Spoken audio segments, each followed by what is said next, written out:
Mungu amebariki sana. Dieu vous bénisse. Tunamshukuru Mungu na tunampigia tena asante. Nous sommes reconnaissants notre Dieu, nous lui disons merci. Kwa bahati napata tena siku ya leo Et ce privilège qu'il nous a fait juu ya kusikia neno lake. afin de venir écouter sa parole. Kuja hapa aina kwa zoezi Venir ici, ce n'est pas par habitude. ilimpendeza Mungu ndio tunafika hapa. Il a pris à Dieu pour que nous venons ici. Kwa ile hatuna cha kupatia tunasema asante. Pour cela, nous n'avons rien à lui donner, nous lui disons merci. Namna upekee ninapikia Mungu wangu asante. Particulièrement, je remercie mon Dieu. Siku ya leo najikuta tena mbele yenu mzima. Parce qu'aujourd'hui, je me trouve parmi vous vivants. Kuna tumaini ya kusema Mungu wetu yuko hapo. Nous avons l'espérance que notre Dieu est là. Tujue que sasa tutaonana tena. Je ne savais pas qu'on devait se revoir. Mungu atufanyisha mambo mastajabu. Mais Dieu nous a fait des merveilles. Na leo nasimama mbele yenu. Et aujourd'hui, je me tiens devant vous. Watu wengine magonjwa ya chini kupita yangu hospitali. Il y a des gens qui sont entrés à l'hôpital malades. De plus que ce que moi j'avais. Je les ai laissés, d'autres ont été accompagnés dans des réa. Mais moi, Dieu m'a aidé. Et c'était resté un témoignage dans l'hôpital. Parce que mon cas était plus élevé. Et les docteurs me posaient la question, est-ce que tu vois? Je disais, oui, je vois. Est-ce que tu marches? Oui, je marche. Là, ils ont fait leurs examens, là, ça leur a dépassé. Et nous avons mis notre confiance en Dieu. Et Dieu nous a aidés. Et c'est un témoignage que Dieu est là. Et aujourd'hui, je me tiens devant vous, je suis tellement dans la joie. Et peu que Dieu va disposer, c'est autour desquels que nous allons parler aujourd'hui. Et la chorale chante numéro 100. Nyimbo za Mungu numéro 100.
Enfin, le Seigneur de notre Seigneur Jésus-Christ, Dieu créateur des cieux et la terre. Ce matin, je te loue, je te remercie. Tu as permis que nous soyons dans ta maison pour écouter ta parole. Bénis-moi qui suis devant. En moi, il n'y a rien. Utilise-moi comme un vase. Seigneur, ce sont tes enfants. C'est toi qui es mort pour eux à la croix. Et c'est toi qui as créé la soif et la faim en eux. Et le seul qui peut étancher cela, c'est toi, Jésus-Christ. C'est pourquoi ce matin, je recommande toute œuvre. Au nom de Jésus-Christ. Amen. Amen. Ouvrons nos Bibles. Romains chapitre 3. Dans Romains chapitre 3.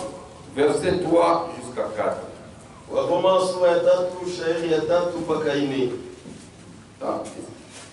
On interprète, c'est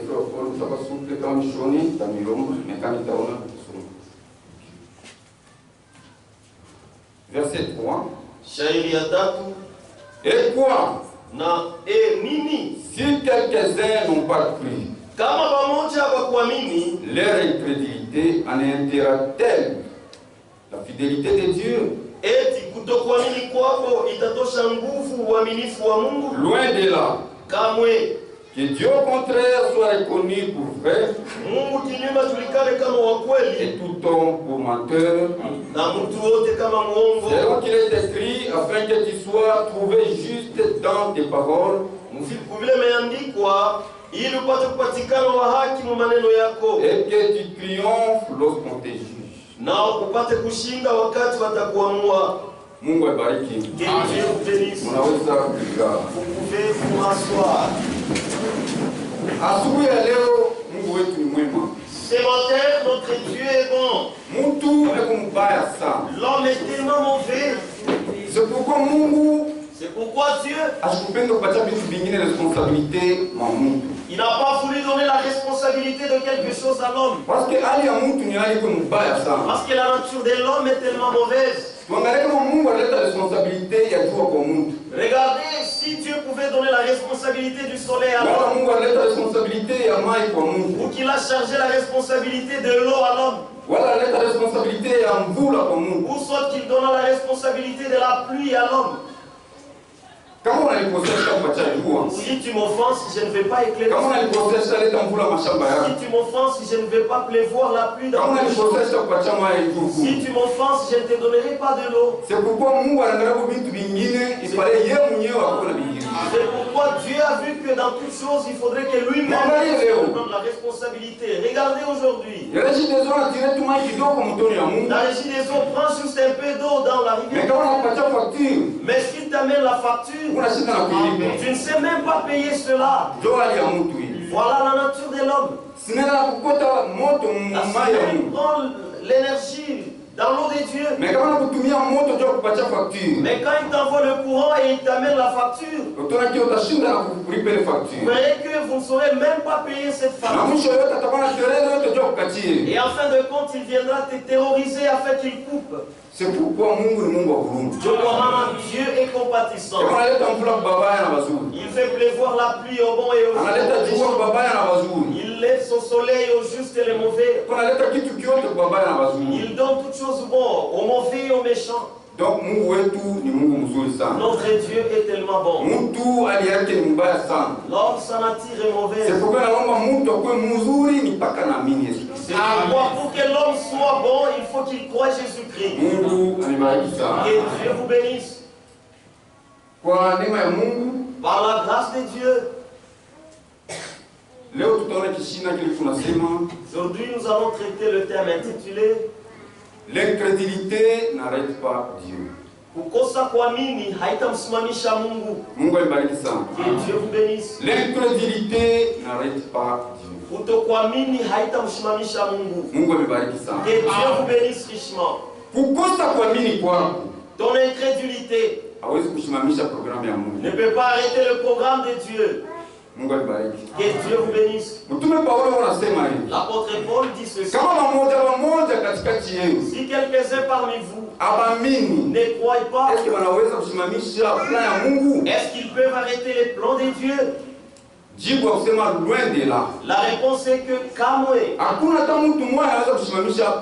Il n'y a personne qui peut arrêter le programme de Dieu.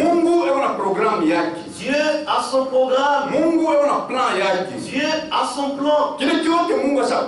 Tout ce que Dieu a planifié, personne ne peut l'arrêter. Que Dieu vous bénisse. C'est pourquoi j'interpelle à tous ceux-là qui vont chez les Balombi. Et là où tu iras, on te dira qu'on a lié ta vie. Si réellement Dieu t'avait vu que tu serais riche, qui peut arrêter ce programme-là? Si Dieu t'avait vu que tu serais évangéliste, qui peut arrêter ce programme de Dieu? Si Dieu t'avait vu qu'on te marierait, qui peut arrêter ce programme? Personne. Dieu vous bénisse. Dieu a son programme. Et tout ce que Dieu fait est dans son programme. Même Satan. Même toi l'homme, si tu fais quoi que ce soit, tu ne peux jamais arrêter le programme de Dieu. Tu peux venir ici dans ta méchanceté. Tu dis je vais les caler dans telle situation. C'est toi qui l'as dit. Mais Dieu lui, quand tu es dans son programme, ce qu'il a planifié restera comme tel. Ton incrédulité ne changera rien. Ton incrédulité va te tuer toi-même. Que Dieu vous bénisse. Dieu reste Dieu. Tout ce que Dieu a dit reste vrai. Si aujourd'hui toi, tu refuses, tu te dis que je n'irai pas, tu n'as pas offensé Dieu. Tu t'es offensé toi. Lui, son programme va travailler comme tous les jours. Quand tu vas refuser de venir adorer ici, il appellera les autres à s'asseoir à pour que son programme ne s'arrête pas. Toi tu passeras, mais sa parole ne passera jamais. Toi tu vas échouer, mais lui tu n'échoueras jamais. C'est pourquoi quand nous venons à Dieu, nous venons avec beaucoup d'humilité et nous disons nous ne sommes pas. Ne viens pas avec orgueil dans la maison. Ne viens pas avec tes plans dans la maison. Pendant que je n'irai pas, la chorale ne va pas bien chanter. Tu te trompes. Pendant que moi je n'irai pas, la santé ne va pas changer. Vous allez voir qui va commencer à jouer là-bas. Aujourd'hui moi je n'irai pas. Et aujourd'hui dans l'église il y aura la saleté. Je vous dis, vous allez venir devant Dieu, tout plan que vous décidez. C'est honteux. Lui, Dieu, son programme va rester comme tel. Le programme de Dieu n'échoue pas. Si toi tu ne crois pas, c'est toi qui te perdras. Si toi tu ne crois pas, c'est toi qui mourras. Lui, Dieu reste. Ce qu'il a dit restera. C'est pourquoi il dit toutes les paroles de l'homme soient considérées comme mais que la parole de Dieu soit. C'est-à-dire ce que Dieu a déjà dit, c'est fini. Même si tu es malade, lui il a dit je suis votre Dieu, il vous guérit de toutes vos maladies. Pour moi ça s'arrête là. Même si quelqu'un venait me parler de n'importe quel chose, lui, Dieu a déjà dit ça et pour moi ça n'est fini. Et sache que tu ne vas pas mourir parce que tu es malade. Tu mourras parce que tu as la décision. Parce que tu es dans les programmes. Tu ne peux pas mourir. Si Dieu n'a pas encore dit. Tu ne peux pas mourir parce que tu es malade. Non. Tu peux commettre un accident. Et dans tous les véhicules. Mais si tu as vu toi, tu ne mourras pas. Et les choses se posent. Mais dans cet accident, est-ce qu'il est sorti les fils qu'un seul? Et toi tu diras que moi je suis sorti de là. Parce que Dieu, il avait un programme avec toi. Si toi tu ne crois pas, tu ne peux pas interrompre le programme de Dieu. Un jour, Jésus faisant un chemin, et ses apôtres chantaient. Les apôtres chantaient Hosanna. Les pharisiens étaient là. Les jaloux ne manquent jamais. Les incrédules. Même ici, ils sont là. Et ils ne quittent pas. Ils sont toujours à côté. Mais ils ne croiront jamais ce que je suis dit. Et même ce matin ici, même si j'ai prêché, il y a l'autre qui se dit dans son cœur, moi je ne vais pas croire. Il est ici, les incrédules. Et ils sont toujours à côté de Jésus. Ils ne sont pas en Jésus, mais ils sont à côté de lui. Nous allons les voir. Les pharisiens. Et messieurs. Et tes apôtres font les bruits. Et faites-les taire. Jésus leur a fait. Si eux s'étaient même si ils viennent ici, ils vont commencer à crier pour moi. Si tu dis que je puisse le taire, mon programme ne va pas me. Même les pierres se leveront pour me louer. C'est pourquoi quand nous venons dans la maison de Dieu, la maison de Dieu ce n'est pas la maison de Dieu c'est comme la maternité. La maternité c'est là où il y a la vie. L'enfant né, vous allez entendre le cri. C'est-à-dire la vie est entrée dans les mondes. Même si tu ne savais pas, mais tu entendras que là il y a une vie. C'est pourquoi nous venons ici. Si nous dansons, mais si toi tu es incrédule, tu te diras que celui-là toujours sautille. J'ai dû sauter. Je dois chanter. Dieu a fait pour moi. Israël après la sortie de l'Égypte, pour montrer la gratitude à Dieu, ils ont chanté des cantiques. Myriam a pris le tambour et la tambourine pour montrer ce que Dieu a fait pour eux. Et c'est ce que nous avons toujours fait. Mais si tu viens ici et tu es incrédule, tu te diras que non, tu chantes et puis tu danses. Non. Malgré ça, tu ne vas pas fermer le programme de Dieu. Jésus, on parlait à mal de lui. Ce n'est pas qu'ils ont arrêté le programme qu'il avait. Un enfant d'une prostituée, un enfant de Joseph, et l'enfant de Marie. Malgré ça, il a continué à guérir le malade. Il a guéri le lépreux. Il a continué à opérer toutes choses. Ta manière de parler ne va pas m'arrêter moi. Que je ne sache pas seulement. Jésus a continué. Et même les hommes, ils se disaient, quelque chose nous dit que cet homme a une assurance. Ce qu'il fait, nous ukweli. Et Dieu vous bénisse. Un homme peut venir par la jalousie.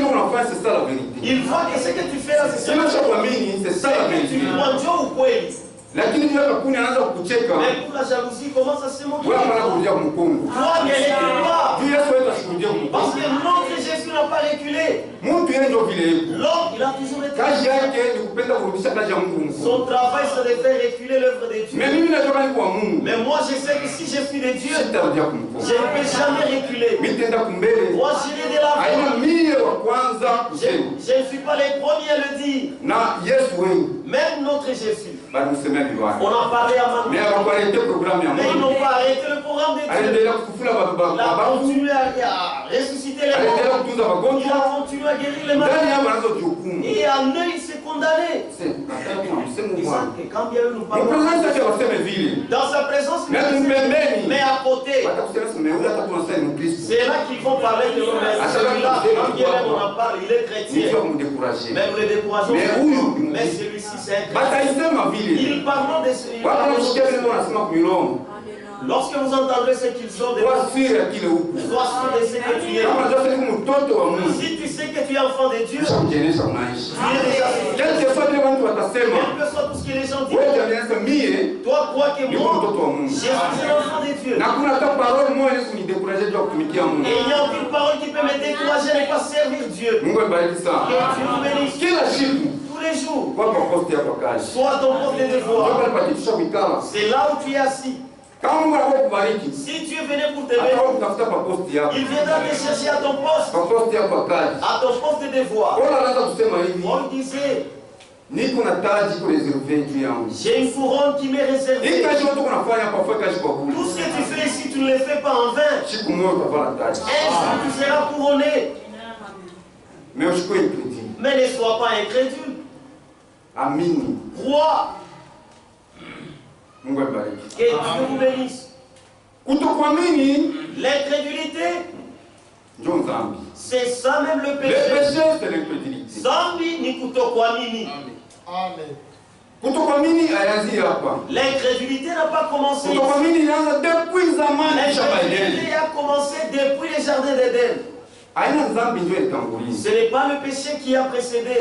Parce que les gens aujourd'hui, quand ils parlent au sujet d'Éden, ils disent que non, Adam et Ève ont commis adultère. Ils ont commis le péché, ils ont commis adultère.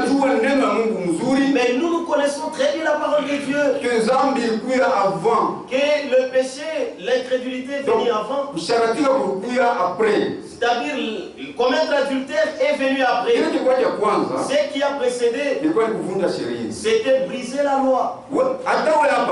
Même toi ici où tu es ce matin, si tu veux faire quelque chose qui est contraire à la parole de Dieu, tu dois d'abord briser la parole de Dieu. C'est là que tu iras. Il faut que tu te consoles. Qu'est-ce que cela va faire? Même si je veux voler, qu'est-ce que cela fera? La parole de Dieu te dira voler. Il faut que tu t'imagines quelque chose qui doit te consoler pour aller commettre les mal. En toi, tu peux faire des commérages sur l'autre. Mais avant de le dire, il faut que tu aies quelque chose pour te consoler. Qu'est-ce que cela va faire? C'est l'incrédulité. Quand tu prends la parole de Dieu, tu la déplaces. Ou que tu fasses ce que toi tu veux. C'est ce qu'Ève avait fait dans le jardin d'Éden. L'incrédulité, c'est ça même le péché. L'adultère n'est pas un péché. Fumer n'est pas un péché. Fais tout ce que tu veux, ce n'est pas un péché. Mais je vais t'assurer que ce sont les fruits du péché. C'est parce que je ne crois pas. C'est pourquoi je vais voler. C'est parce que je ne crois pas. C'est pourquoi je vais faire des commérages. C'est parce que je ne crois pas. C'est pourquoi je vais tuer. Mais si je crois, c'est pour que je pense à moi. Ton cœur te dira, Naweye. Ton cœur te dira, est-ce que toi tu peux voler? Est-ce que toi tu peux tuer? Et là tu recules, tu te dis que Dieu a raison. Que Dieu bénisse richement. C'est pourquoi par rapport à incrédule. C'est pourquoi ne sois pas en kutokuamini. Crois la parole de Dieu. Et là où il y a l'incrédulité, c'est là où il y a la parole de Dieu. Parce que pour connaître les faux dollars, il faut regarder au vrai. Si tu restes avec les faux, il n'y a pas moyen de changer. Parce que je dois comparer à ce qui est bien pour que je fasse ce qui est mauvais. Je dois me référer à ce qui est bon. Que Dieu vous bénisse. c'est pourquoi on a même Satan. Pourquoi vous voyez même Satan? Il ne connaît même pas ce que toi tu penses. Que Dieu vous bénisse. Satan ne saura pas ce que tu penses. Satan s'il vient chez toi, tire attention. La première des choses, il te dira, dis-moi ne fût-ce qu'un seul. C'est ce que tu lui diras, il va développer ensuite. C'est Dieu qui doit discerner la pensée. Satan ne le saura jamais. C'est pourquoi devant Ève, il n'est pas venu en disant que Dieu a dit ceci. Il est venu, il a posé la question disant et quand tu ouvres la bouche et tu commences à parler, c'est là qu'il va commencer à développer. Que Dieu vous bénisse richement. Et si Satan vient chez toi, lui apporte des questions douteuses. Si Satan te pose une question, ça doit créer et c'est sa manière de travailler. Frère, comme tu es venu ici, avant de venir, tu as ouvert dans ta valise. Ça, c'est un exemple que j'ai vu. Tu t'es dit que je vais m'habiller en chemise jaune. Je mettrai la cravate bleue. Et tu t'es habillé, tu t'es dit qu'aujourd'hui j'ai porté la chemise jaune, cravate bleue. Mais si je vais mettre le doute en toi, si je venais avec une question, frère, est-ce que tu es sûr? Est-ce que la chemise que tu as portée a la couleur jaune? Est-ce que la cravate là a la couleur bleue? Même si tu as porté ça et tout. En toi tu peux douter, tu te dis est-ce que c'était jaune ou bien c'est bleu que j'ai porté? Qu'est-ce qu'il y a?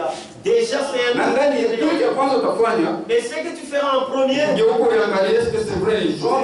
te retourner pour regarder est-ce que c'est jaune ou bien c'est une autre couleur. Et ça sème le doute. Que Dieu vous bénisse. Dieu vient, il dit ceci. Vous allez manger dans tous les arbres. Mais quant à l'arbre de la connaissance du bien et du mal, ne mangez pas. Mais écoutez la question que Satan est venu avec. Est-ce que Dieu a-t-il dit de ne pas manger à tous les arbres? Est-ce que c'est comme ça que Dieu a dit? Dieu n'a pas dit comme cela. Dieu a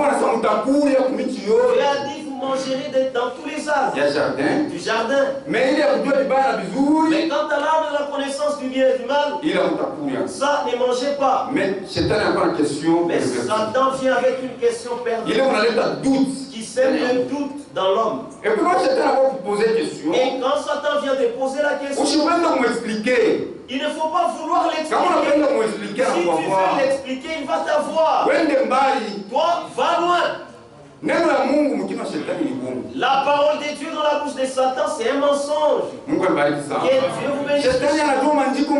Satan connaît très bien les Écritures. Mais il ne croit jamais ces Écritures. Tu ne peux jamais les tromper.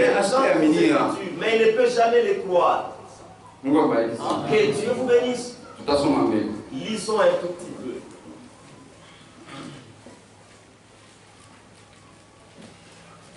Genèse chapitre 2, Mwanzo sura ya pili, verset 16 à 17.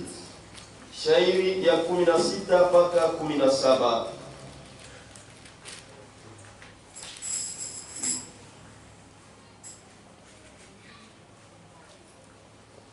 Verset 16. Shairi ya 16. L'Éternel Dieu donna cet ordre à l'homme. Tu pourras manger tous les arbres du jardin, mais tu ne mangeras pas de l'arbre de la connaissance du bien et du mal. Car le jour où tu en mangeras, tu mourras. Et c'est ce que Dieu a dit. On va manger de tous les arbres du jardin. Mais quant à l'arbre de la connaissance du bien et du mal, les jours que tu en mangeras, tu mourras. Écoutez maintenant Satan quand il est venu. Allons à 3. Verset 1. Jusqu'à 4. Le serpent était le plus rusé de tous les animaux des champs. Que l'Éternel Dieu avait fait. Il dit à la fin, Dieu a-t-il réellement dit? Et pourtant Dieu avait déjà dit. Dieu dit manger dans tous les arbres. Il vient retourner la même question pour semer le doute. Dieu a-t-il réellement dit? Vous ne mangerez pas tous les arbres du jardin? Est-ce que Dieu a dit de ne pas manger de tous les arbres? Est-ce que c'est que Dieu a dit? Il a semé le doute. Ça semé le doute. La femme répondit au serpent, nous mangerons du fruit des arbres du jardin. Mais quand au fruit de l'arbre qui est au milieu du jardin, Dieu a dit, vous ne mangerez point. Et vous n'y toucherez point. De peur que vous ne mouriez. Que Dieu vous bénisse. Satan, son travail, c'est semer le doute. Ajouter à la parole de Dieu. Que Dieu vous bénisse richement. Quelque chose et pourtant, ajouter quelque chose à la parole de Dieu, c'est la mort. Aujourd'hui, si nous parlons qu'il y a des cimetières, si nous avons des hôpitaux, nous avons diverses maladies, c'est parce qu'Ève a accepté de transgresser la parole de Dieu. Et elle a accepté d'ajouter la parole de Dieu à la parole de Satan. Aujourd'hui, nous avons des cimetières. Aujourd'hui, nous avons des hôpitaux. Aujourd'hui, nous nommons divers noms de maladies. Ça vient à l'ajout à la parole de Dieu. C'est pourquoi, frère, c'est pourquoi nous tu ne peux pas croire n'importe quoi. Si quelqu'un parle de quelque chose, mais tu entends qu'il ajoute quelque chose, ne tolère pas. Qu'est-ce que cela va faire? C'est un peu seulement. Qu'est-ce que cela va faire? Ce que le diable a ajouté, aujourd'hui ça conduit tout le monde entier dans une souffrance. N'est pas. Apana. Amen. N'est pas. Apana. Toujours les deux paroles là. Aujourd'hui le monde est embourbé. C'est pourquoi nous qui venons voir ici, nous avons toujours dit la pensée de l'homme va semer la mort. Mais la pensée de toi Dieu, c'est celle qui va porter la vie. Ne tolère jamais. Si je viens ajouter mes problèmes dans ce que Dieu a dit, sors et va-t'en. Ne dis pas qu'est-ce que cela va faire. Supportons seulement. Nous ne pouvons pas supporter. Que Dieu vous bénisse. Nous ne pouvons pas supporter tout ce qui vient de la bouche de Satan. Parce que Satan, son travail, c'est d'ajouter. Il sait que Dieu a déjà parlé, ça n'est fini. Pour que tu puisses douter de ton Dieu, lui doit venir te reposer la même question. Quand tu vas douter, et il va t'avoir. Que Dieu vous bénisse richement. C'est pourquoi mon frère, ma soeur, ne sois pas incrédule. Ton incrédulité ne va pas briser le programme de Dieu. Ce que Dieu a dit va rester comme tel. Crois Amini au Seigneur Jésus et tu auras la vie. Crois au Seigneur. Ne sois pas incrédule. C'est bien. Venir à l'église ni mzuri. Mais si tu ne crois pas, cela ne t'aidera à rien. Il y a des gens qui étaient à côté de Jésus, mais ils n'ont pas cru. C'est la mauvaise des choses. Tu as perdu ton temps inutilement. Tu viens t'asseoir et tes habits sont déchirés. Tu as gaspillé ton transport inutile. Tu abandonnes tes rendez-vous. Et tous les jours tu es ici, tu ne t'absentes pas. Mais tu viens ici, tu restes le même. Tu as gaspillé ton argent, il est mieux de rester avec ton argent. Tu viens ici, on te montre toute la vérité. La parole de Dieu t'a donné tous les conseils. Malgré ça, moi je n'accepterai pas ça. Ça ne va pas t'aider en rien. Tu viens perdre ton temps ici. Tu ne verras pas le ciel. Parce que Que Dieu vous bénisse richement. Tirez attention, frère. Tirez attention beaucoup. Il faut assurance. De venir ici ayant l'assurance. Tu sais simplement pourquoi tu es venu. Ne viens pas ici voir les erreurs. Amen. Ne viens pas ici pour voir telle personne. Ne viens pas ici pour que les gens te voient.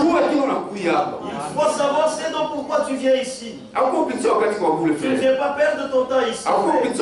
Tu ne viens pas perdre ton temps ici, mon frère. Ne sois pas incrédule. Il y a un homme qui était à côté de Jésus. C'était Thomas. Il était disciple. Tout ce que les disciples ont fait, il a vu Jésus ressusciter. Il a vu Jésus guérir les malades. Il a vu Jésus marchant sur l'eau. Il a tout vu.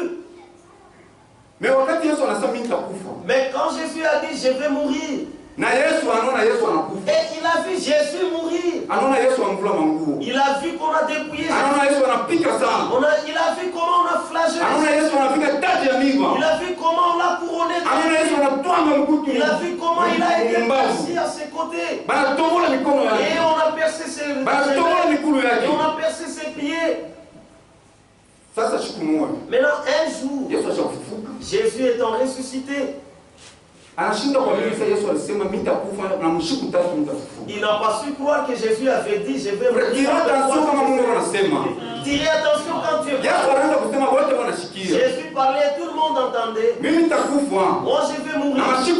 Et après 3 jours, je vais ressusciter. Et ils entendaient. Mais le jour que Jésus est ressuscité, on a dit tous étaient dans une maison. Et Jésus leur est apparu. Que la paix soit avec vous. Et ils ont été surpris. Quand il est parti, Thomas n'était pas là. Thomas est venu. On lui a raconté comment tu as raté. Jésus nous est apparu ici. Il a dit non. Regarde la manière dont on l'a percé dans la manière dont on a cloué ses mains. On a percé ses pieds. Est-ce que cet homme peut ressusciter? Incrédule. Il y a des incrédules. Moi, c'est seulement quand je verrai avec les yeux. Frère, tu es heureux. Tu n'as pas vu quelque chose. Mais tu crois. Vous êtes les plus heureux. Il y a des gens qui ont marché avec Jésus, mais ils n'ont pas tout comme toi. Amen. Anasema heri kwenu mwe wenye kuamini. Vous qui avez sans voix. Frère, vous êtes les plus. Vous méritez d'être couronné. Parce que vous n'avez rien vu. Mais vous avez cru par la foi. Thomas a dit non. Même si j'étais à côté, même si j'ai vu tout ce qu'il a fait, moi pour croire qu'il est ressuscité, c'est seulement quand mon doigt va, quand je vais mettre mon doigt dans ses mains, et que mon doigt va s'introduire dans ses mains, c'est là que je vais croire. Un chrétien, ce n'est pas loin. Lui, même pendant que nous il ne sortira pas. Il sera toujours ici tous les jours. Son travail, lui, il est opposant. Il n'est pas un travail dans la maison de Dieu. Dans la maison de Dieu, il n'y a pas d'opposant. Soit tu es chrétien, soit tu ne l'es pas. Et Dieu bénisse richement. Il n'y a jamais eu d'opposant dans la maison de Dieu. Mais l'incrédule, lui, il est opposant dans la maison de Dieu. Faites ceci. Lui dit non, moi je ne crois pas. Si c'est la vérité, tu lui dis frère. Tu disais même Amen. Malgré ça, frère. Moi je ne crois pas cette parole-là. C'est comme ça qu'il est. Malgré ça, va-t'en. Il ne va pas sortir. Lui est toujours là. Qu'est-ce que cela va t'aider? Tu vas te perdre. Ta fin, ta finalité, tout ce que tu as fait, c'est en vain. C'est pourquoi mon frère, ma soeur, c'est pourquoi nous perdons Dadayangu. Je t'exhorte ce matin. Le fait que tu es sorti de chez toi et venir ici, l'église ne vient pas faire manifester les incrédules. Enseigner les gens pour qu'ils aient la foi. Nous ne pouvons pas venir ici t'enseigner pour que tu sois incrédule. Nous venons t'enseigner pour que tu reçoives la foi. Imani kunatoka kule ce qu'on entend vient de la parole de Dieu. Si la parole de Dieu est prêchée, que tu restes toujours incrédule, ça ce n'est pas la parole de Dieu. La parole de Dieu fait que l'homme ait la foi. Et avoir la foi, c'est accepter la parole de Dieu. Si j'accepte la parole de Dieu, c'est là que j'aurai la foi. C'est ça le travail de l'église. C'est pourquoi, frère, si tu viens écouter la parole de Dieu et tu vas vivre contrairement à la parole de Dieu, il y a quelque chose qui cloche en toi. Il y a quelque chose qui cloche en toi. Rentre en toi-même. Examine-toi et tu verras là où ça ne va pas. Que Dieu bénisse richement. C'est ça le péché. Ça ne va aider à rien. Et tu ne vas même pas arrêter le programme. Ça, tu dois le savoir aujourd'hui. Même si tu as la haine, ce n'est pas ça qui va arrêter le programme de Dieu. Toute ta mauvaise intelligence que tu as là ne va pas arrêter le programme de Dieu. Frère, comme je donne l'exemple de la construction que nous faisons. Est-ce que nous avons un endroit où nous allons prendre l'argent? Nous n'avons pas un endroit. Et si nous passons ici, frère, nous construisons, nous allons mais les incrédules sont toujours là. Avec ce 2500, c'est avec ça qu'on ils sont toujours ici. Est-ce que 2500? Est-ce que c'est 2500? Avec ça qu'on va incrédule. Mais tu verras, et nous allons terminer. Et toi, incrédule, je ne sais pas où tu seras. Tu seras toujours ici, on commencera.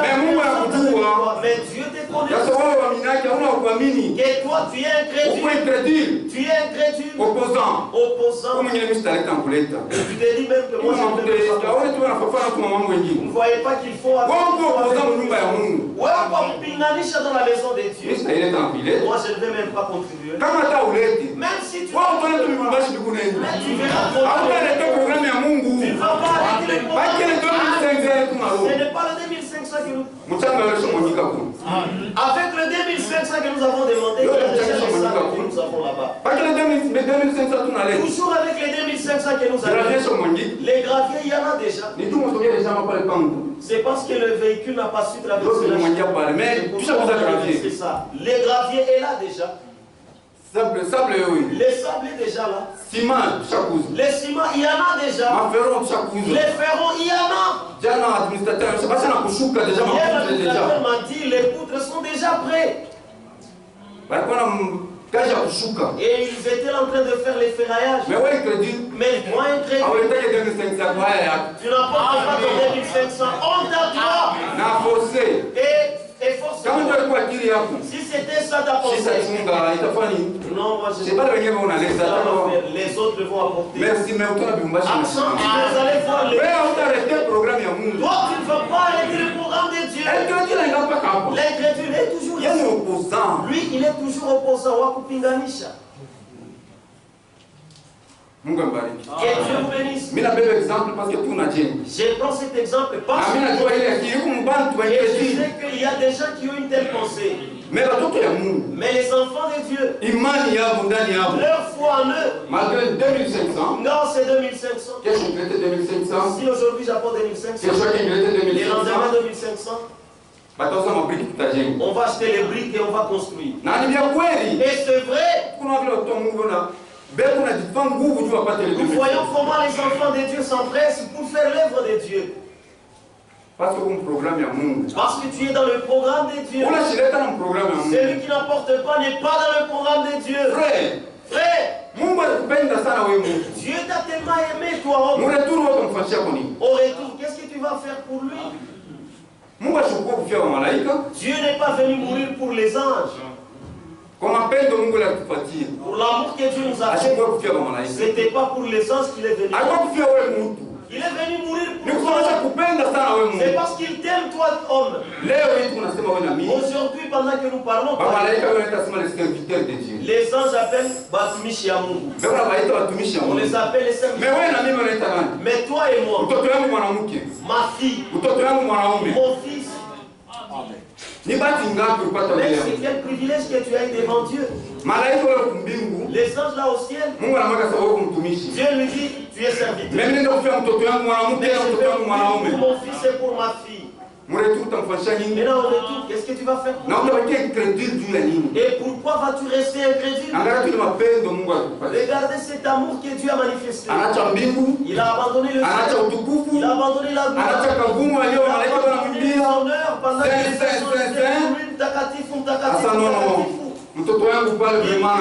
mon enfant là, il n'est pas à l'aise. Je dois descendre afin de le faire sortir de cet esclavage. Les anges sont tombés, mais Dieu n'a pas. Mais quand l'homme est tombé, tout le ciel a bougé. Et Dieu vous bénisse richement. Pourquoi tu peux venir ici et rester incrédule? Mais sache une chose. Reste comme tu es incrédule. Mais tu ne vas pas arrêter le programme de Dieu. Que Dieu bénisse richement. Nous pouvons voir Kutokwamini. Il y a toujours des échecs. Kutokwamini ne peut rien faire. Mais la foi,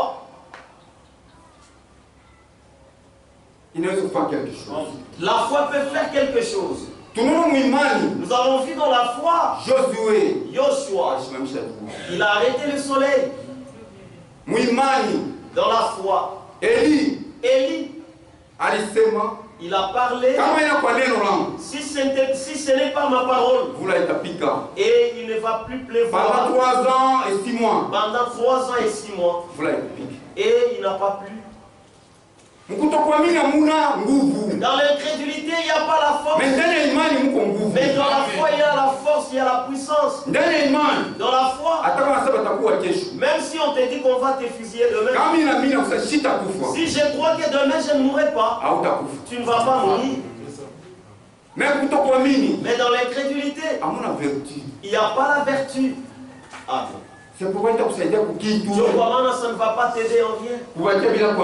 Restez incrédule. Voilà la parole de Dieu. C'est là que vient la foi. Que Dieu bénisse richement. Dans la parole de Dieu vient la foi. C'est pourquoi Dieu commande. Toute parole dans la bouche de Satan, c'est le mensonge. Satan connaît très bien les Écritures. Pendant la tentation, il a dit à Jésus, il a dit, jette-toi par terre. Parce qu'il est écrit. Et les anges vont te tenir entre les mains. Et ton pied ne va pas heurter. Qu'est-ce que Jésus lui a dit? Il est aussi écrit. Tu ne tenteras pas ton Dieu. C'est pourquoi Satan, il ne nie pas la parole de Dieu. Il accepte, oui, Dieu a dit. Mais il ne croit jamais. Il y a des gens dans ce monde, ils ont voulu contredire la parole de Dieu. Ils ont écrit différents livres pour que la Bible n'ait pas de la valeur. Mais jusqu'à aujourd'hui, pendant que nous parlons, la Bible a toujours de la valeur. Mais tous leurs livres là, ils ont déjà classé ça dans des bibliothèques. Il y a des philosophes, ils ont contredit Dieu, disant que Dieu n'existait pas. Mais devant la mort, ils ont accepté, disant que Dieu est là. Même si toi tu parles, le programme de Dieu ne va pas s'arrêter. Mais c'est toi un jour tu vas reconnaître que Dieu existe. Devant la mort, devant la maladie, tout homme se considère comme un petit enfant. Que Dieu vous bénisse. Devant la mort, même si tu es le président des États-Unis, même si tu es n'importe quel ministre, tu te verras petit enfant. Dieu n'existe pas. Un jour, tu te rendras compte que Dieu existe. Ne reste pas incrédule. Frère, nous, si nous sommes ici, nous sommes bien. Sortez d'ici et allez-y dans des morts. Allez-y dans des hôpitaux. Même si tu as toujours dit que vous allez voir, on fait passer un malade, tu crois même. Que Dieu bénisse richement. On dort là sur les lits, tu regardes l'autre mourant là. Tu te diras qu'en tout cas sans croire cela ne va pas. C'est mieux que je croie. Frère, si je crois, même si je meurs, je sais que c'est ce corps. Un jour, je verrai Jésus. Que Dieu vous bénisse richement. Un jour, je le verrai avec mes yeux.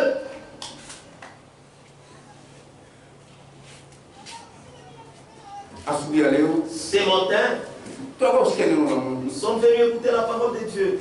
Ne reste pas incrédule. Cela ne va t'aider en rien. Cela ne va t'aider en rien. L'incrédulité fait que l'homme ne sache pas recevoir tout ce qui vient de Dieu. Parce que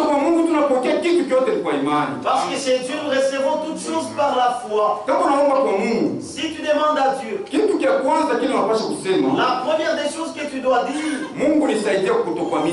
Dieu, aide-moi dans mon incrédulité. Comme ce papa de cet enfant qui était lunatique, il a dit ceci. Seigneur, j'ai amené mon enfant aux différents serviteurs de Dieu, mais il n'est pas guéri. Je l'ai amené dans différents endroits, il n'est pas guéri. Je l'ai amené même chez tes apôtres, mais ils n'ont pas su faire. Que Dieu bénisse richement. Jésus lui a dit ceci. Il dit, si tu peux m'aider, pour que mon enfant soit guéri. Jésus lui a dit, si je peux, tout est possible. Il a dit, oui, je crois. La première des choses, aide-moi dans mon incrédulité. Et c'est ce que nous devons dire. Lorsque nous demandons à Dieu, si tu ne crois pas, tu ne recevras rien de Dieu. Dieu, aide-moi dans mon incrédulité. Si je ne reçois pas ce que je demande, c'est parce que je ne crois pas. L'incrédulité n'arrête pas Dieu. Ton incrédulité ne va pas arrêter Dieu. Il a dit, aidez-moi. Aide-moi dans mon incrédulité. Et c'est comme ça que nous devons aussi dire. Et Dieu va nous aider. Ne sois pas opposant dans la maison de Dieu. Si Dieu dit, il vit. Il vit moi dans la semaine. Cela reste comme ça. Et ça va s'accomplir à coup sûr. Toi, même si tu fais n'importe quoi, tu ne vas pas arrêter le programme de Dieu. L'incrédulité, c'est ça le péché.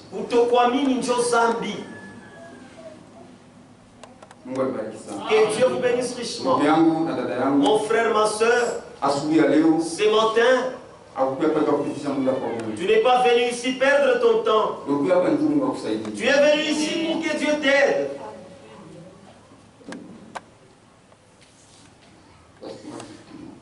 Nous allons lire quelque chose. Jean 20. Et tournons dans Jean 27. Yohane sura makumi mbili. Regardons ce que cet homme a fait.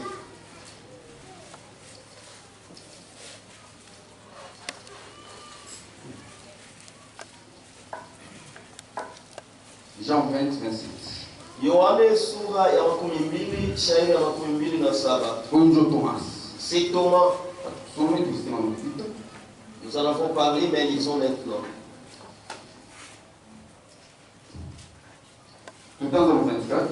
Commençons à son 24e verset.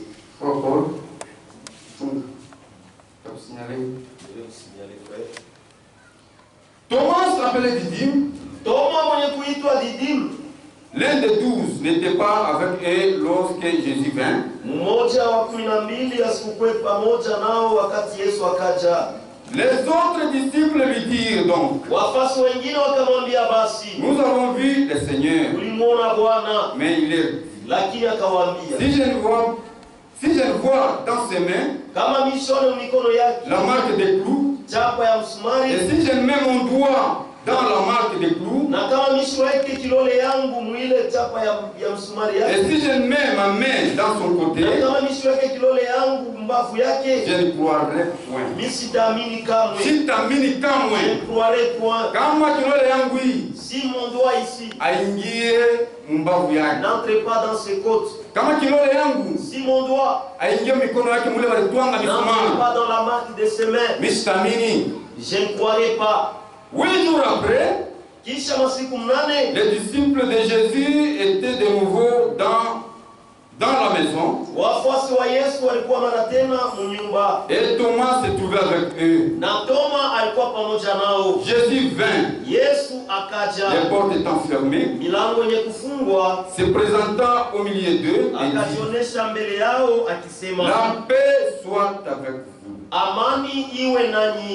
Puis il dit à Thomas, avance ici ton doigt et regarde mes mains. Avance aussi ta main et mets-la dans mon côté. Et ne sois pas incrédule, mais crois. Ne sois pas incrédule, mais crois.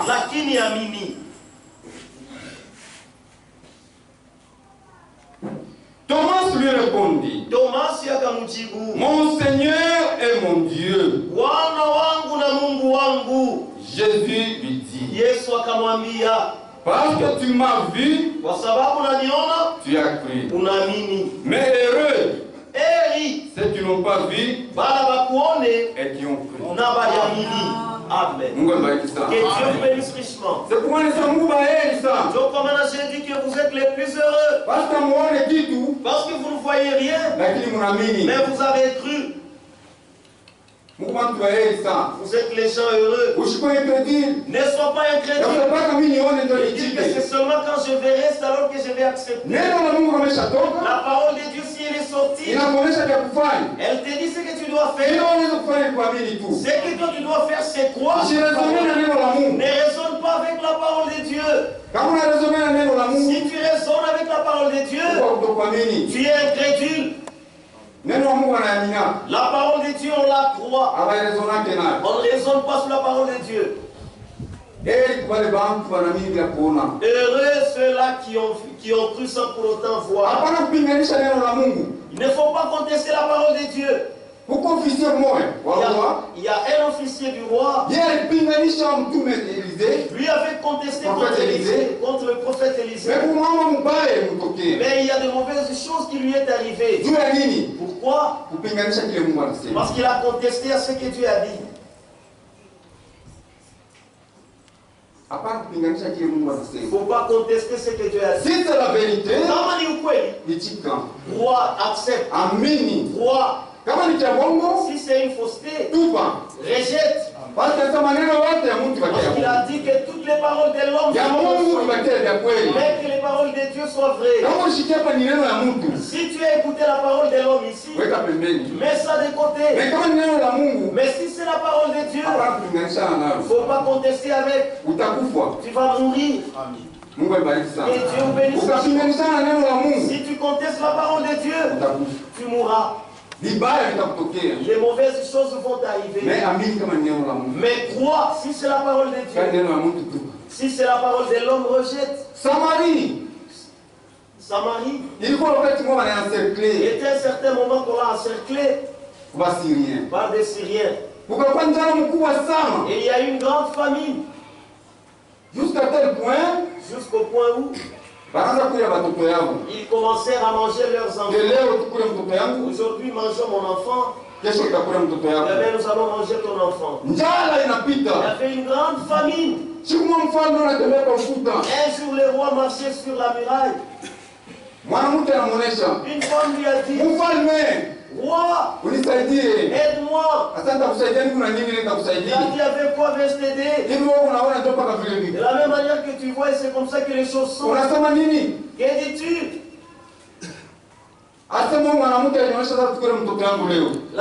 Cette femme a dit qu'on mange mon enfant aujourd'hui. Et son enfant, nous allons le manger demain. Mais arrivé aujourd'hui, il a refusé que nous mangeons son enfant. Le roi s'est irrité, il a déchiré les vêtements. Pourquoi de telles choses? Allez-y m'appeler le prophète Élisée.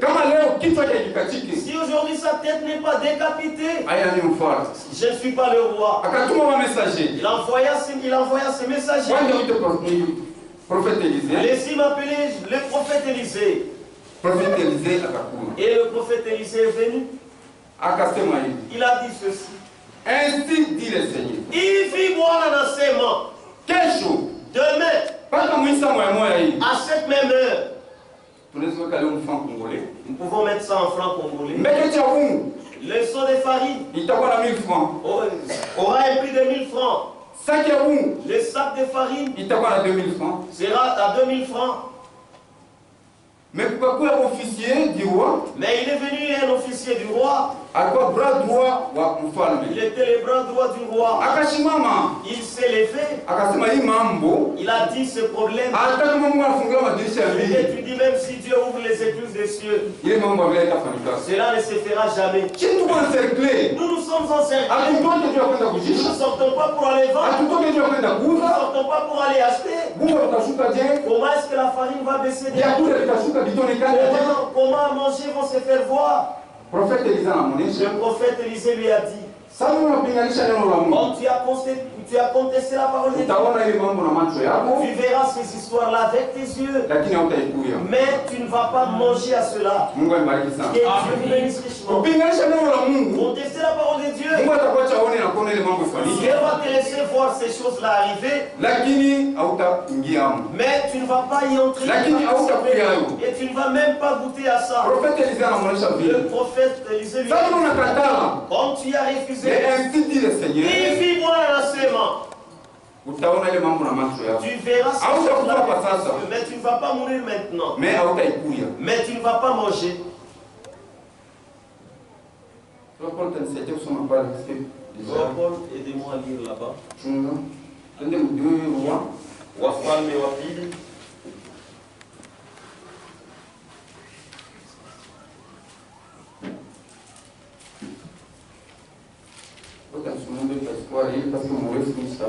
C'est une longue histoire, je ne saurais pas tout lire. Aidez-moi à lire cela. 2 Rois. Wafalme wa pili. Chapitre 6. Sura ya 6. Verset. Anzia ton verset 24. Commencez à son 24e verset. À 33. Après cela, kisha ile Ben-Hadad, roi de Syrie, Ben-Hadad mfalme wa Suria, ayant rassemblé toute son armée, akikusanisha jeshi lake, monta et assiégea Samarie. Na kapanda na kwenda kushika Samaria. Il eut une grande famine dans Samarie. Kukawa njaa kubwa Samaria. Et il a serré tellement qu'une tête d'âne valait 82 cycles d'argent. Na bakaifunga mnamna kichwa moya ya punda ikawa na 24 cycles ya fedha. Et le quart d'un cap de fientes de pigeons 5 cycles d'argent. Na kipande ya ile ya kab ya fiente ya pigeon inakuwa na cycle moya ya fedha. Et comme le roi passait sur la muraille, na sa vile mfalme alikuwa anapita pa kukuta, une femme lui cria, sauve-moi. Mwanamke mmoja akamlalamikia, uniokoe. Oh roi mon Seigneur. Mfalme bwana wangu. Il répondit, akajibu, si l'Éternel ne te sauve pas, kama wa milele sikuokoe, avec quoi te sauverai-je? Na mimi nitakuokoa? Avec les produits de l'herbe et du pressoir. Eti na bitu ya pepo na ya pressoir. Et le roi lui dit, na mfalme akamwambia, qu'as-tu? Uko na kitu gani? Elle répondit, akajibu, cette femme-là m'a dit, ule mwanamke aliniambia, donne ton fils, leta mwana wako, nous le mangerons aujourd'hui. tutamkula leo. Et demain nous mangerons mon fils. Na kesho tutakula mwana wangu. Nous avons fait cuire mon fils. Tulichinja mwana wangu. Et nous l'avons mangé. Na tulimkula. Et le jour suivant, na siku ifuatayo, je lui ai dit, nikamwambia, donne ton fils, leta mwana wako, et nous le mangerons. Na tutamkula. Mais elle a caché son fils. Lakini alificha mwana wake. Lorsque le roi entendit les paroles de cette femme, wakati mfalme aliposikia maneno ya yule mwanamke, déchira ses vêtements, akapasula mavazi yake, et en passant sur la muraille, na mkupita pa ukuta, et le peuple vit qu'il avait en dedans un sac sur son corps. Na watu wakaona ndani yake alikuwa na mfuko kwa mwili yake. Le roi dit, mfalme akasema, que Dieu me punisse dans toute sa rigueur. Mungu anyapize mukali wake wote. Si la tête d'Élisée, fils de Shaphat, reste aujourd'hui sur lui. Kama kichwa ya Elisee mwana wa Shafati inabaki leo, inabakia mzima leo. Or Élisée était assis dans sa maison. Japo Elisha alikuwa shabaki nyumbani mwake, et les anciens étaient assis auprès de lui. Na wazee walikuwa wenye kukaa pembeni yake. Le roi envoya quelqu'un devant lui. Mfalme akatuma mtu mmoja kwake. Mais avant que le messager soit arrivé, lakini mbele ya mjumbe kufika, Élisée dit aux anciens, Elisha akaambia wazee, voyez-vous que ce fils d'assassin envoie quelqu'un pour monter la tête? Unaona huyu mwana wa muuaji anatuma mtu njoo kuondosha kichwa changu? Écoutez, msikie. Quand le messager viendra, wakati mjumbe atafika, fermez la porte, mfunge mlango, et repoussez-le avec la porte. Na msukume na mlango. Le bruit des pas de son maître ne s'est-il pas entendre derrière lui? Eti matua ya shefu yake haikusikilike nyuma yake? Il leur parlait encore, alikuwa anabambia vile, et déjà le messager était descendu vers lui. Na tayari mjumbe akafika kwake. Il disait, na akisema, voici le mal vient de l'Éternel. Tazama bubaya unatoka kwa milele. Qu'ai-je à espérer encore de l'Éternel? Niko na kitu gani ya kutumainia kwa milele? Mungu abariki sana. Que Dieu vous bénisse richement.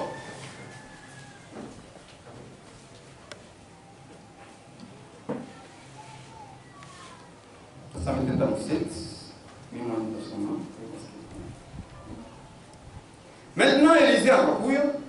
Maintenant, Élisée est venu. 7.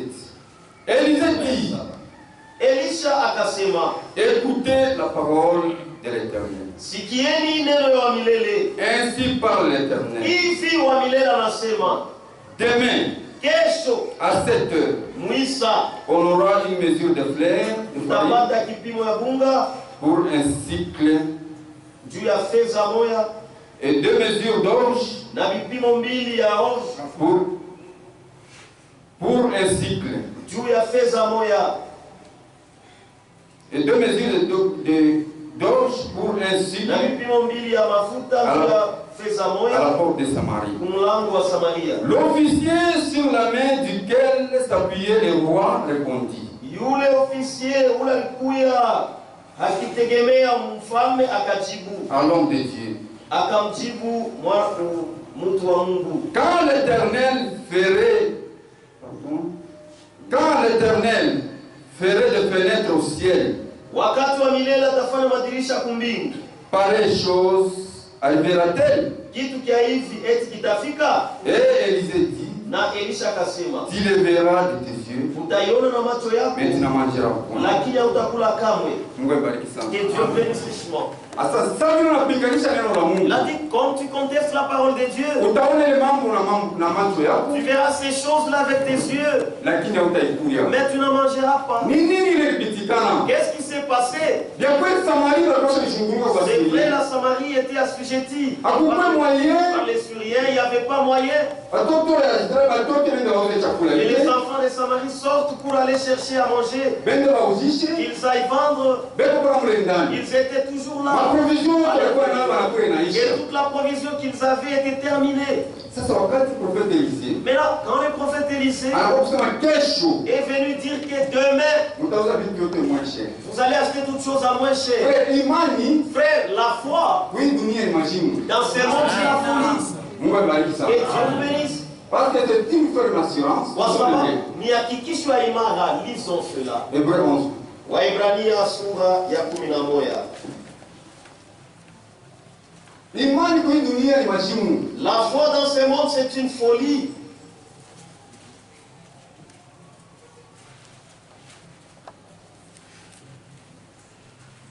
Hébreu chapitre 11. Waibrania sura 11. Verset 1. Shairi ya kwanza. Or, la foi est une ferme assurance des choses qu'on espère.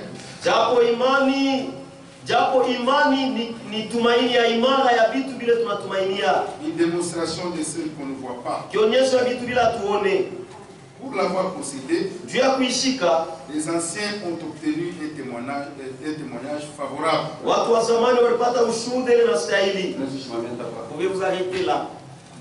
Kama una imani watu watakuona huko mtu moya extraordinaire. Si tu as la foi, les gens te verront que tu es un homme extraordinaire. Mungu abariki sana. Que Dieu vous bénisse richement. Kama una imani Si tu as la foi, mtu extraordinaire. tu es extraordinaire. Unaweza kusema kitu Tu peux dire quelque chose kila mtu anasimwangalia sasa atakipata wapi. que les gens regarderont et se poseront la question, où est-ce C'est qu'il ça la va? foi. Dieu imani ile.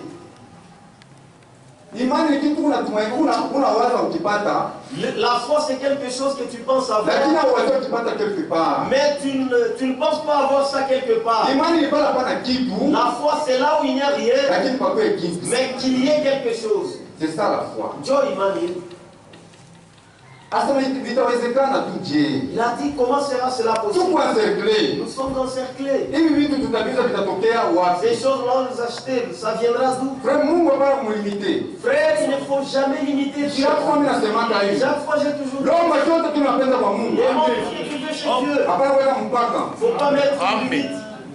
Ke Mungu anaweza mpaka hiki Tu kitu sais que kinaweza. Dieu saura faire ceci. Lomba chote tunapenda kwa Mungu. Demande tout ce que tu fais sans limite.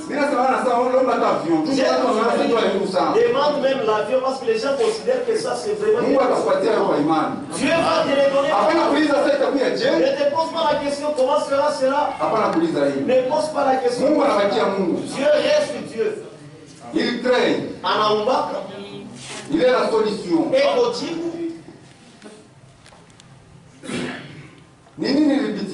Qu'est-ce qui s'est passé? Quand les serviteurs de Dieu a parlé comme cela, Dieu lui-même est entré dans l'œuvre. Les Syriens là où ils étaient, ils commencèrent à entendre le bruit des chars. Ils entendirent le bruit des chars. Ils entendirent le bruit des chevaux. Ils entendirent le bruit des soldats qui venaient. Ils ont regardé disant, qu'entendez-vous? Ils ont dit, on a entendu le bruit des chars. On a dit, ces gens sont venus nous attaquer. Non, non, reculons un peu. Allons. Sinon, on va nous tuer. Donc, ne t'inquiète de rien. Même si la guerre qui te suit, mais c'est Dieu qui combat. Ne combat pas. Tu ne sauras pas. C'est Dieu qui va faire. Ne te pose pas la question. Mais c'est Dieu lui-même qui va combattre pour toi. Il n'avait pas la force. Ils étaient fatigués, étant affamés. Mais ils ont entendu les bruits des chars. Ils ont fui tous. Ils ont laissé les femmes. Ils ont laissé tout ce qui était à manger. Ils ont laissé les chars. Et ils se sont enfuis. Pourquoi deux lépreux? Il y avait deux lépreux. Ils étaient à côté isolés.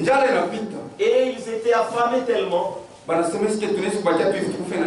Ils ont dit, est-ce que pouvons-nous rester comme tel à la fin de mourir? C'est mieux que nous nous jetons dans les camps des Syriens. Nous nous jetons dans les camps des Syriens. Qu'il nous fasse grâce et qu'il ne nous tue pas, qu'il nous donne ne fût-ce qu'à manger. Mais s'ils nous tuent, qu'ils nous tuent.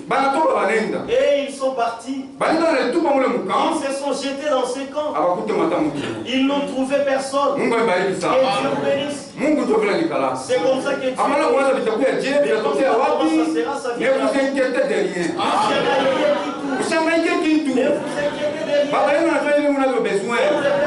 vous avez besoin. Et Dieu vous bénisse richement. Ils ont trouvé à manger plein. Et tous ont fui. Ils ont pris à manger. Ils ont pris même les restes, ils sont partis avec. Ils ont dit, si nous restons comme ça, qu'ils sachent que nous étions là. Allons informer au roi.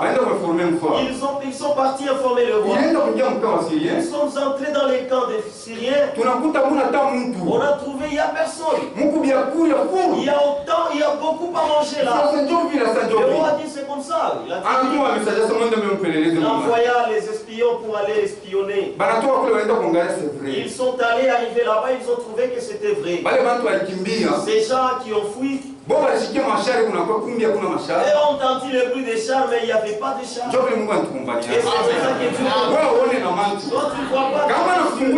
Mais si tu ouvres les yeux, et tu vois ce qu'il fait pour toi, voilà la parole de Dieu.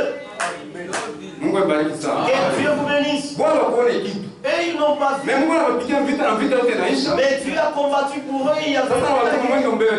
Mais là, il a envoyé, allez-y prendre. Arrivé là-bas, ils ont dit, le roi, c'est bon. Ils ont laissé toute la nourriture. Ça y est dans les camps. Donc, ils sont allés dans ces camps. Toute la nourriture qu'ils ont laissée là-bas. Élisée avait dit que vous acheterez un seau de farine. Comme c'était Ivibois dans la sémence, ils ont acheté à 1000 francs un seau de farine. Et la nourriture est entrée, ils commencèrent à vendre. Moins cher. À moins cher. Mais cet officier, quand le peuple est entré, lui était à l'entrée. Et on l'a même piétiné. Il est mort. Il a vu. Mais il n'a pas mangé. Ne sois pas incrédule. Après la fois, je crois, Mimi. Ne conteste pas la parole de Dieu. Si Dieu parle, toi tu ne peux jamais annuler le programme. Dieu a déjà parlé et cela s'arrête. Cet officier, il a vu des choses et la nourriture est entrée, mais on l'a piétiné, il est mort parce qu'il a contesté la parole de Dieu. 7:16. Sura ya sita shairi ya 10. Chapitre 6, le verset 7. Le peuple est sorti watu wakatoka et pilla le camp des Syriens. Na wakaingia mkambi ya Wasuria. Et l'on eut une mesure de fleur de farine pour un cycle. Na bakapata kipimo moya bunga mfeza moya.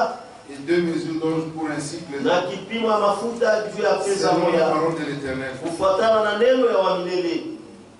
Le roi avait remis la garde de la porte à l'officier sur la main duquel il s'appuyait. Mfalme alirudishaka ulinzi wa mlango kwa ule ofisier ule alikuwa mwenye kumtegemea. Mais cet officier fut écrasé à la porte par le peuple et il mourut. Lakini ule ofisier bakamkanyanga na kumlango kupitia watu na akakufa. Il mourut selon la parole qu'avait prononcée l'homme de Dieu. Kufuatana na neno lililotamkiwa na mtu wa Mungu. Quand le roi était descendu vers lui. Wakati mfalme alishuka juu yake. L'homme de Dieu avait dit alors au roi. Mtu wa Mungu akaambia basi mfalme. On aura 2 mesures d'orge pour un cycle.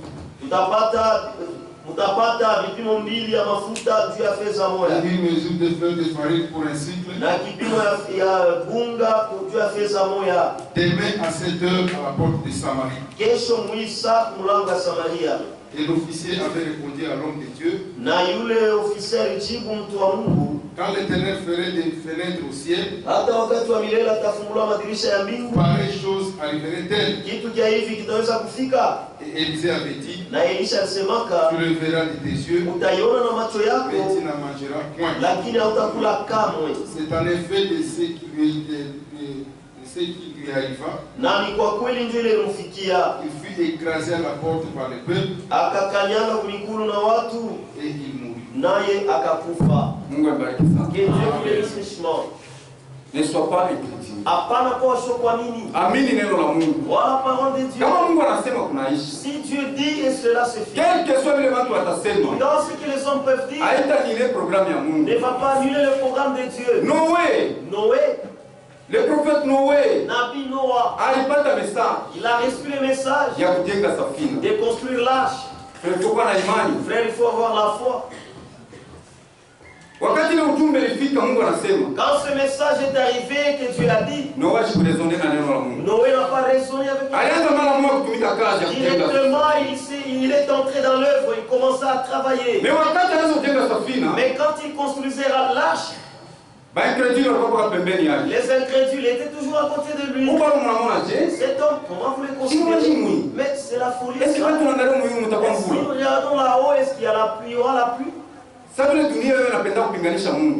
monde aime contester contre Dieu, ils peuvent prendre les appareils et essayer de mesurer là. C'est seulement quand ils vont examiner. Mais si Dieu parle pour nous, ils diront attention. Mais eux, il fallait qu'ils voient et qu'ils soient rassurés que c'était Dieu. Ils ont examiné, ils ont dit non. Noé a dit Dieu en a déjà parlé. Donc la parole des choses de Dieu, c'est la minorité. Ni pas tout qui sont. Que Dieu vous bénisse. Vous pouvez être 1 million, mais un seul chrétien. Vous pouvez être 1000, un seul chrétien. Ça ne demande pas le nombre de gens. Toi, crois que c'est moi qui suis chrétien. Malgré que nous sommes nombreux. Mais dis que c'est moi qui suis chrétien. Noé, il a dit, Dieu en a déjà parlé, c'est tout. Noé, nous avons regardé au ciel, il n'y a rien. Mais pourquoi tu fais ces choses, cette chose? Il a dit, Dieu a dit, il va pleuvoir. Et c'est tout. Il s'arrête sur ce que Dieu a dit. C'est Dieu qui m'a dit. Et c'est fini.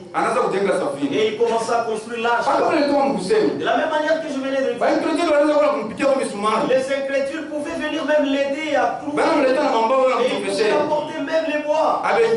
Il n'entrait pas. Et Dieu bénisse richement. Ils l'aidaient. Mais ils ne vont pas entrer. Mais pour leur incrédulité, ils n'ont pas arrêté le programme de Dieu. Ce que Dieu a dit s'est accompli. Noé a construit l'arche.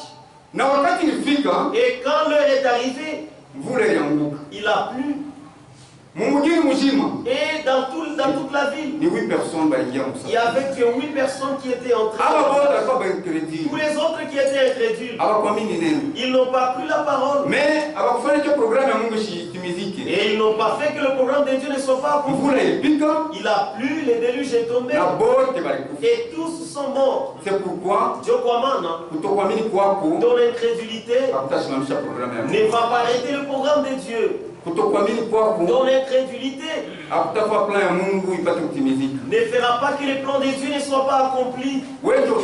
C'est toi qui te perdras. Lisons d'abord Matthieu.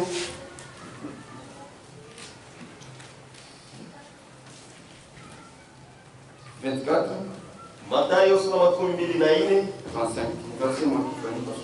shairi ya makumi tatu na tano. Le ciel et la terre passeront, mbingu na dunia vitapita, mais mes paroles ne passeront. Lakini maneno yangu haitapita kamwe. Mbingu itapita, le ciel passera, bulongo utapita, la terre passera, neno la Mungu haitapita. La parole de Dieu ne passera jamais. Wewe ndio utapita. C'est toi qui vas passer. Si tu es voleur, c'est toi qui passeras. Si tu es incrédule, c'est toi qui passeras. Tu es adultère, c'est toi qui passeras. Tu es menteur, c'est toi qui passeras. Mais la parole de Dieu ne passera jamais. Que Dieu bénisse richement. Ne sois pas incrédule. Tu crois que c'est pour ton propre intérêt. Ce n'est pas pour l'intérêt de Dieu. Lui, Dieu reste Dieu. Lui, il sait déjà satisfaire. Ceux qui ont besoin des problèmes, que ces problèmes soient résolus, c'est nous. Et croire, c'est notre avantage. Premièrement, tu crois, tu auras l'avantage dans ce monde, Dieu va t'aider. Deuxièmement, tu auras la vie éternelle. Tu seras heureux. C'est-à-dire, croire, c'est à ton propre avantage. Ne sois pas incrédule. Ne conteste pas la parole de Dieu. Tu mourras comme cet officier. Apocalypse. Pour conclure, nous concluons. Apocalypse 21, 8. Frère sommet, Apocalypse 21, 8. Ufunuo sura makumi mbili na moja shairi ya mnane. Mais pour les lâches et les incrédules, lakini njua bakuachilia vitu na bashokuamini, les abominables, les meurtriers, les impudiques, bakufanya machukizo, bauaji na basharati, les enchanteurs, bachawi, les idolâtres, babudai basanamu, et tous les menteurs, na watu waongo wote, leur part sera dans les temps ardents de feu, sehemu yao itakuwa ni mtanuru ya moto et de soufre, na ya soufre, ce qui est la seconde mort. yenye kuwa harufu ya pili. Que Dieu bénisse richement. Ton incrédulité va t'amener dans les feux. Et c'est ça le résultat. C'est pourquoi mon frère, ma soeur, ce matin, tu es venu à l'église pour recevoir la foi. Tu n'es pas venu ici recevoir l'incrédulité. Sois obéissant à la parole. Que le Seigneur te bénisse. Bwana anibariki. Lève-nous.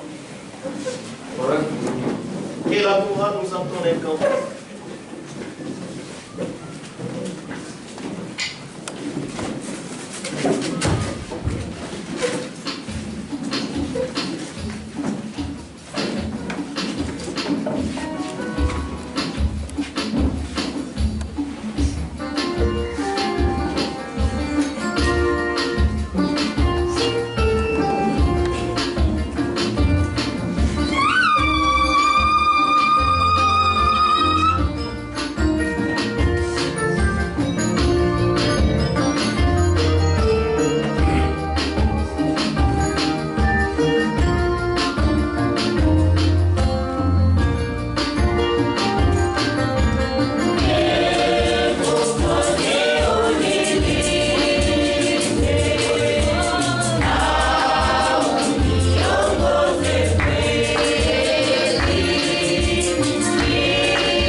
Que Dieu vous bénisse.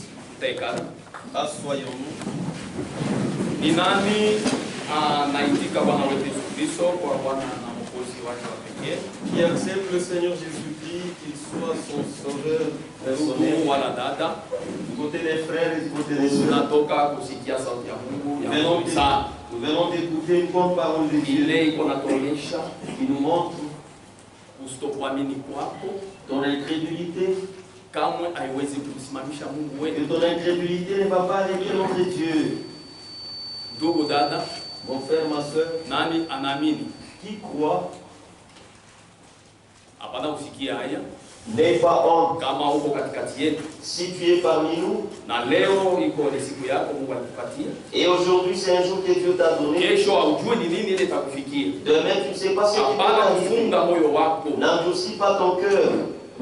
Mungu anakupatia bahati Dieu te donne na l'occasion upate kusikia sauti yake. et tu as écouté sa parole. Kama uko katikati yetu, Si tu es parmi nous, we bado kubatizwa mu maji mengi kwa jina la Bwana wetu Yesu Kristo, baptisé dans beaucoup d'eau au nom de notre Seigneur Jésus-Christ.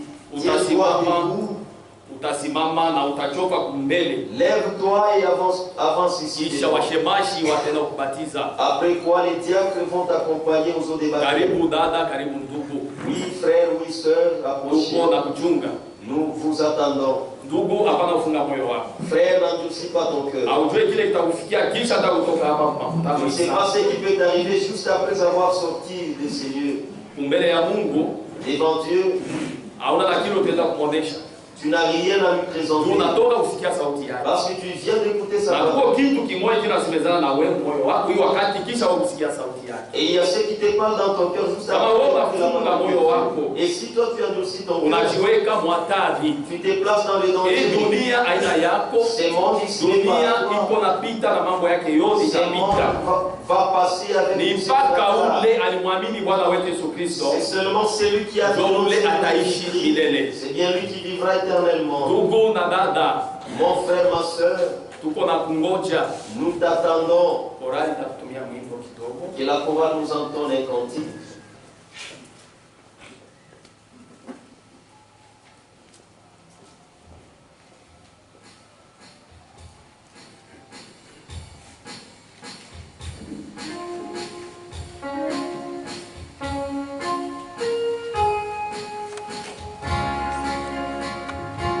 Tuko na kungoja. Nous t'attendons. Hata usikia haya. N'aie pas honte. Nisikie waheri wakati unapatikana katikati ya ndugu yako na dada yako. Sens-toi heureux de ce que tu t'es retrouvé parmi tes frères et parmi tes sœurs.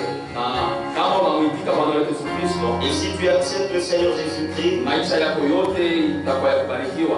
toute ta vie sera bénie. Tunakuchunga. Nous t'attendons.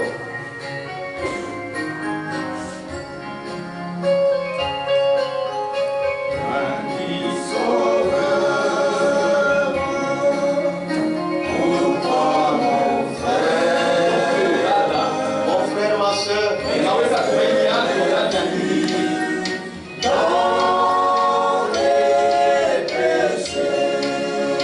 Tunapenda upokee. j'ai dit des pères, Ile sana neema wanakupatia hayo ya quand on t'a donné la grâce, ni kwa bure. c'est gratuitement. Hakuna kama Il n'y a pas à payer, c'est gratuit. karibia tunakungoja. Approche-toi ici, nous t'attendons.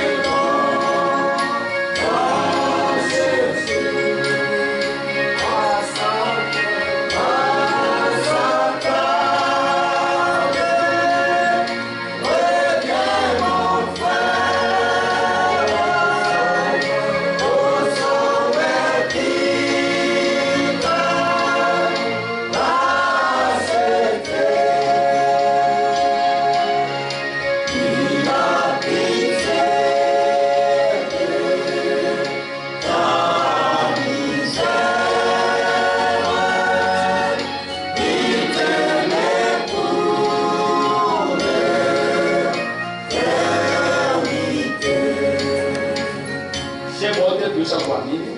Nous tous qui avons déjà cru, dire, c'est vrai, Tunasikia sauti ya Mungu ya mzuri sana. nous venons d'écouter une très bonne parole de Dieu.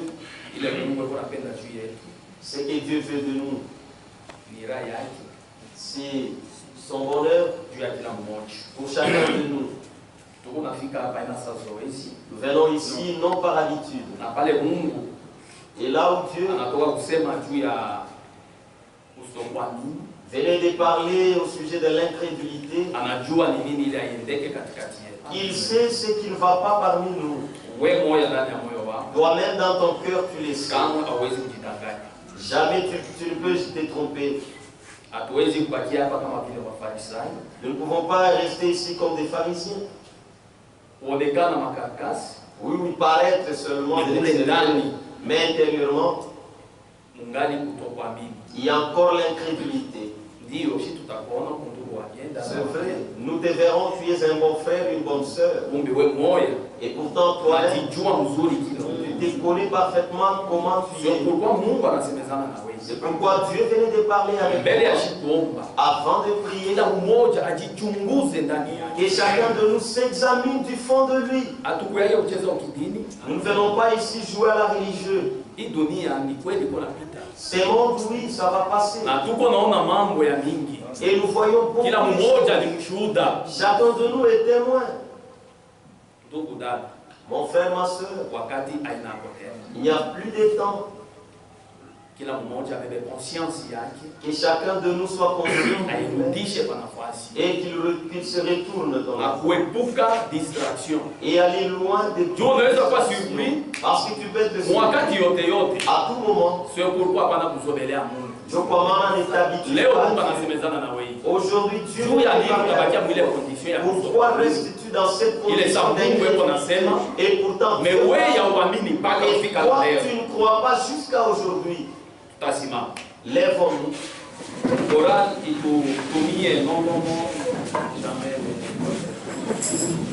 Il va pouvoir nous entendre. Non, jamais.